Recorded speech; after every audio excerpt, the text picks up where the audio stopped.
They rise up in the hills and hollers like mist, tales of restless spirits caught between the living and the dead. Fascinated, we seek to know the stories, both ancient and modern, especially in the season of Halloween. The people of these mountains possess an ample wealth of Haint tales. No matter how settled the land seemed in the early days, the forests had its unexplained mysteries. Hi, I'm Bill Landry. Are there Haints? Who knows? But the stories make for an evening's entertainment on Heartland tonight.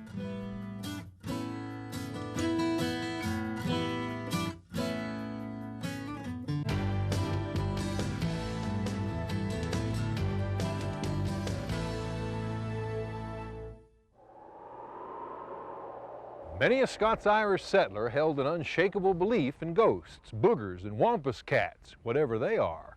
Those handed-down tales still thrive, like our first one tonight, Haints. In autumn, when the harvest moon is full, strange things happen in these mountains.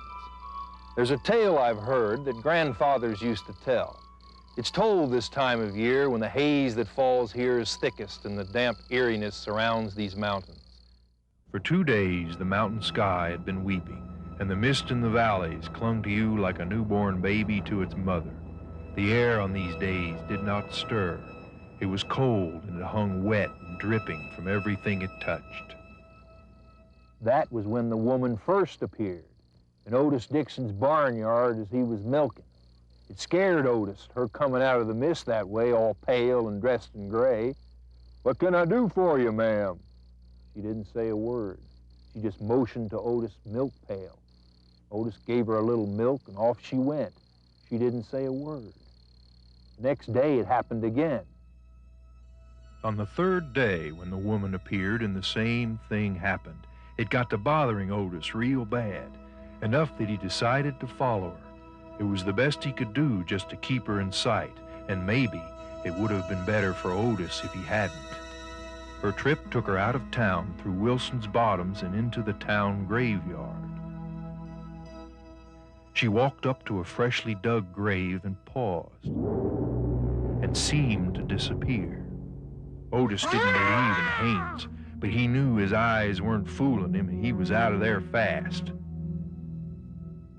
When he got back to the settlement, he grabbed Kylie Eller and told him what he saw, and out they lit. They both knew that it was curiosity that killed the cat, but they didn't let that stop them. Something was going on here and it needed looking into. When they got to the grave site, they recognized it was the grave of a young woman and her baby who had died of the fever just 4 days ago. They started digging like two souls possessed, and when they got near the casket, they heard it, a little baby crying, and on they went. They scraped away the dirt, opened up the casket, and there lay the body of the woman who had been visiting Otis. But in her arms, a little baby, very weak but alive. The baby could be saved, just what the mother's spirit wanted, because there, beside her body, in that pine box, was Otis's little milk pail. Strange things happen in these mountains. Some folks say that on Halloween, when the cold gray frost shrouds the Great Smokies, you can hear it still. Amidst the howling winds and the night jars, it is the mournful wail of a mother's plea. At least, that's what your grandfathers might have told you. As mountain dwellers moved into the cities, they didn't leave their ghosts behind. At least one home in downtown Knoxville had a resident spirit, and they called it Little Boy. This is Fulton Bottoms, covered with factory now. But around the time of the Great Depression, this was a typical Knoxville neighborhood. When the Hedrick family moved here, it soon became clear that their new home had an old secret. We've all heard stories of restless spirits, those who were pulled from life unexpectedly or at a young age. Such was the case of Little Boy, whom the Hedricks came to know. And he took walking pneumonia. And after he walked so much, they said he had to go to bed, and he died. I guess just like it would anybody else. You know, when anybody dies, you don't expect them back. you know. But now, as my grandmother said, yes, they'll come back. Now, the first time, I think I was the one that saw it. I heard my glasses rattling in the cabinet. So I told my dad, jump right quick and go to that Frank, and he probably can't get him a glass to get him a drink. So when I said that, the little boy come from toward where the cabinet would be and run right back this way toward the kid's bedroom. Lois thought little boy was one of her sons. Their dad said neither one of them wasn't up. I heard something. Did you check the kids? I checked the kids, they're in bed. He checked them. He said, Lois, it's impossible. Impossible.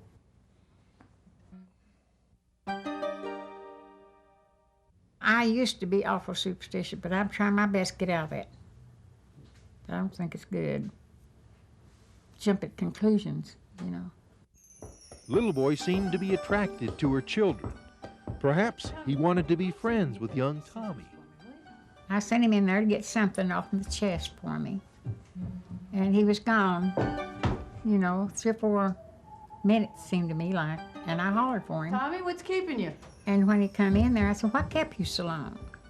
He said, Mama, there's a little boy in there standing by your chest. And said, I was looking at his cap. He said, Mama, honest, I'm not telling you no story. Said, he's in your bedroom. Well, naturally, I got up to see, but nobody in my bedroom. One little girl made friends with the boy. She wanted to eat her lunch every day upstairs. I love it when you Why do you want to eat upstairs? She said, because there's a little boy comes in while I'm eating my lunch. And I have this really good book that The little girl was talking to the little boy. It was just like he was right in front of You're her. sort of lucky you don't have to go to school. Never did see anything, but the little girl did. How do you explain the little boy? I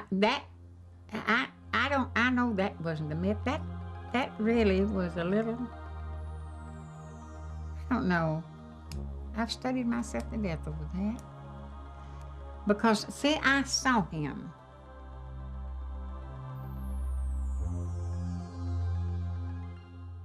A tolling bell counts the troubles of a town called No Bell when Heartland Tonight returns. This is No Bell, Tennessee. We've talked about the names of places before, but none quite like No Bell. This quiet little country town wasn't so quiet once. In fact, that's how it got its name. William McGinnis owned most of the property in this area, and in 1913 he named the town No Bell because he said he didn't want to ever hear a bell ring anywhere again. Lumber magnate Squire McGinnis from Virginia purchased vast timberlands and set up a huge sawmill operation here in Morgan County. People claim the business attracted a rough breed, and shortly there came a series of unexplained and gruesome murders. Well, the first time it happened was at night. The bell was ringing up at the railhead, and there was not supposed to be anybody working. In those days, they kept track of the number of times the bell rang. It rang 26 times.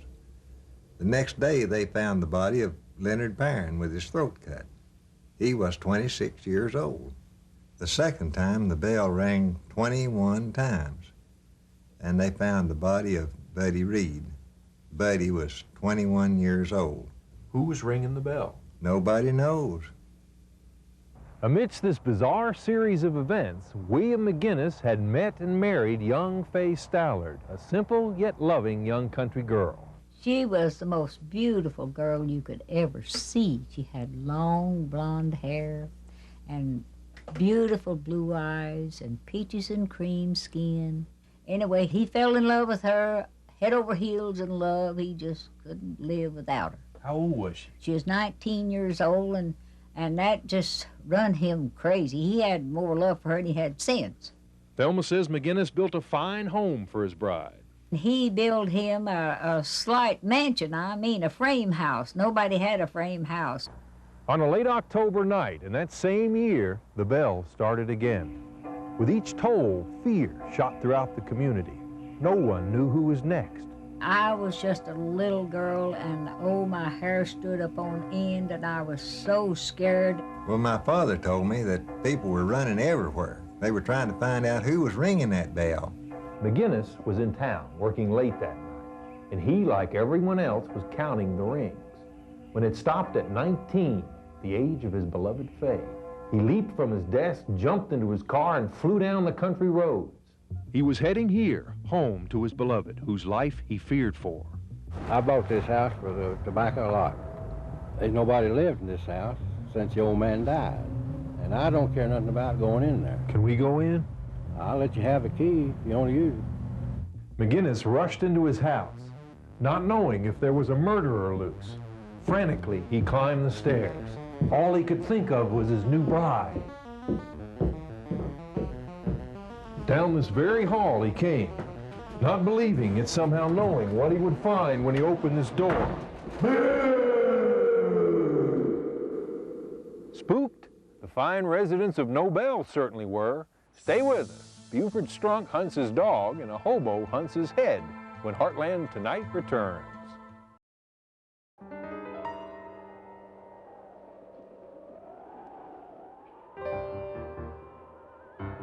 A Heartland Halloween tale is a bit of a mystery. Sometimes dark comedy, sometimes horror. These next two stories take unexpected turns. You all remember Buford Strunk, as good as gold and twice as pure. Of course, folks in Medford Bottoms thought Buford was kind of slow. All he ever wanted in the world was to run his foxhound Doc. One late fall afternoon, Buford set out. He didn't know it then, but up on No Count Ridge, trouble looked for the likes of Buford Strunk.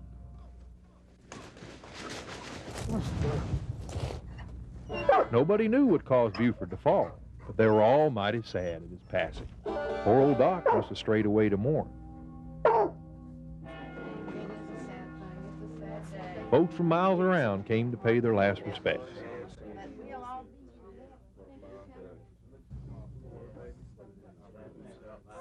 Well, what happened to the dog? I don't know. I ain't seen it around. Buford. We'll miss you, Buford. In times of need, their best home cooking eased the sorrow. Oh, Buford's favorite. Oh, Buford sure liked Ronnie. Let's take that to his dad. So you can imagine everyone's surprise when Buford popped up like a cork off a crock of bad kraut. Baloney! I smell baloney. Hey, where'd everybody go? Hey! Buford didn't feel a bit different, but Doc was sure enough gone. Where's Doc? And he had a new problem. Everyone thought he was a haint.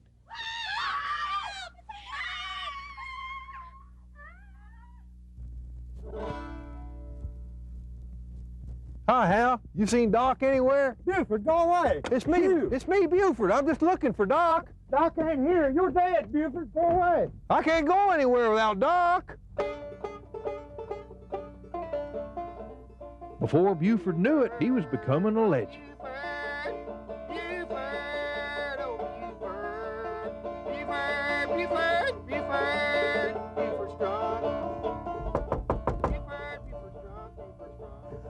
Lordy, it's him.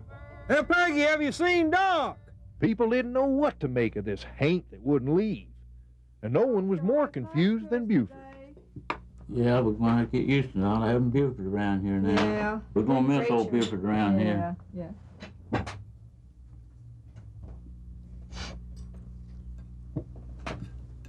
Pass the biscuits, Buford. I warned you about talking to Haints. Yeah, you're just going to have to get used to Buford being gone. That's a Haint sitting over there. Sure is lonely being dead. Aunt Lucy sure looked pretty in that yellow dress. Doc! Yeah. Doc! You found me! I'm coming, Doc. Okay. Buford got everything in the world he ever wanted. Wow, that must be heaven. And when the nights are long and the stories are tall, the hollows echo the happy noise of the hunter and his hound, forever on the chase. Let's go, Doc. A jack-o'-lantern, so playfully frightful. but with a little imagination can become much more sinister. Now is the time of year when an outburst of beauty conceals the Earth's imminent death. Lines between fantasy and reality can blur.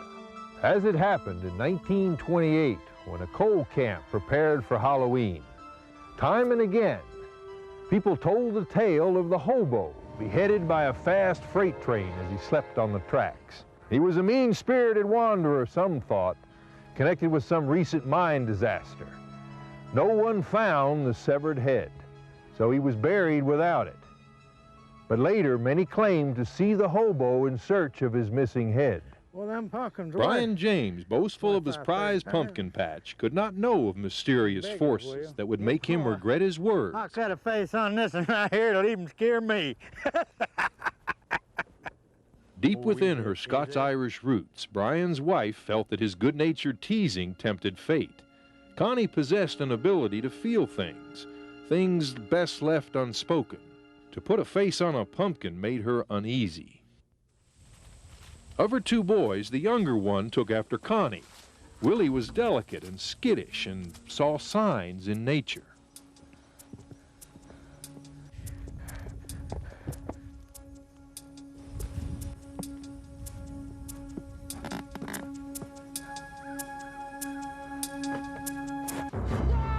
Kevin James took every chance to scare his brother. Pretty easy to do this time of year. I got you. The whole time. Kevin, cut that stove wood up there. Willie, get them pumpkins and put them in the barn there. Hey, looky at this head, Willie. That's the prettiest one you ever seen.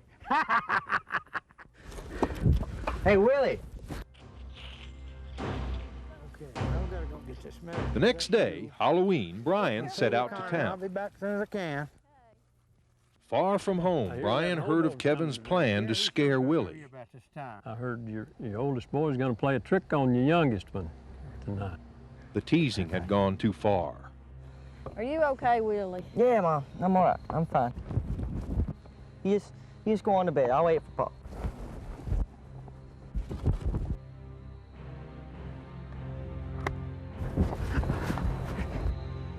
Sometime in the night, Willie awoke to an unexpected sound.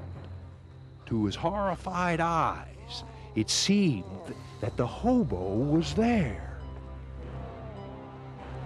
And it wanted his father's jack-o'-lantern. Suddenly, there was a hideous transformation. It could see.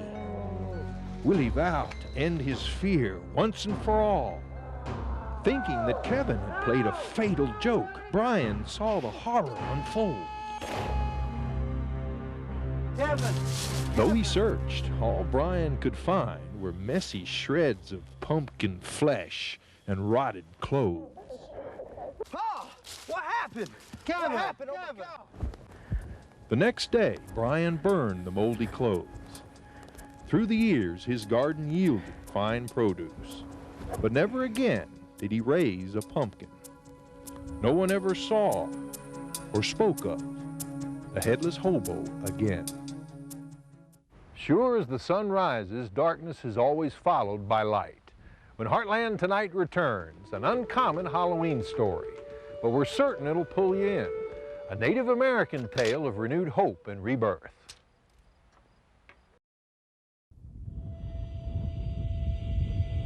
Deep in Native American myth dwells a story of life, of death, and life renewed.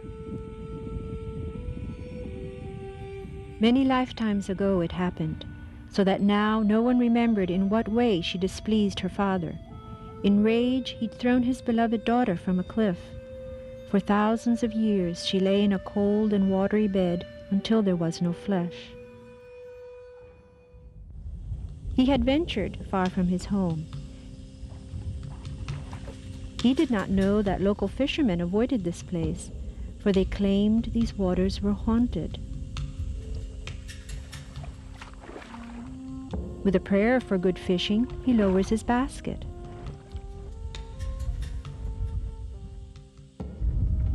When he checks his basket, there's a great weight. the weight of what must be the greatest of all fish.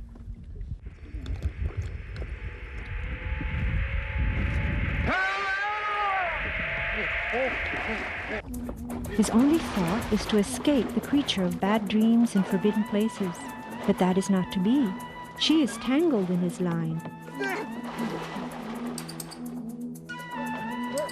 And in his panic, he too became caught up in the lines. Two lost souls tied together by destiny.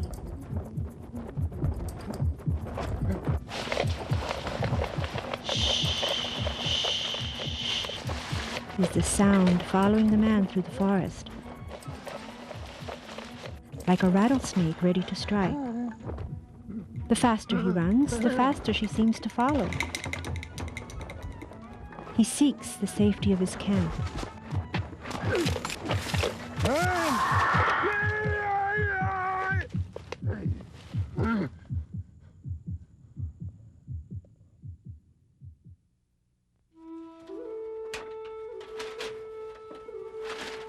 Curiosity, or perhaps loneliness, makes him want to look closer at what shares his darkness. His fear dissolves into a feeling of tenderness. For it wasn't the skeleton's fault that it was entangled in his lines. Long into the night he works, coaxing the bones into the form a human's should be.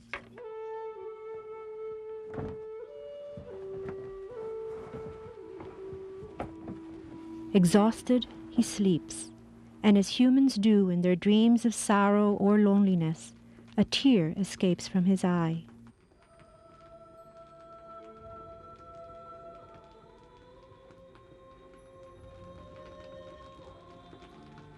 A 1,000-year thirst stirs the very spirit of the skeleton.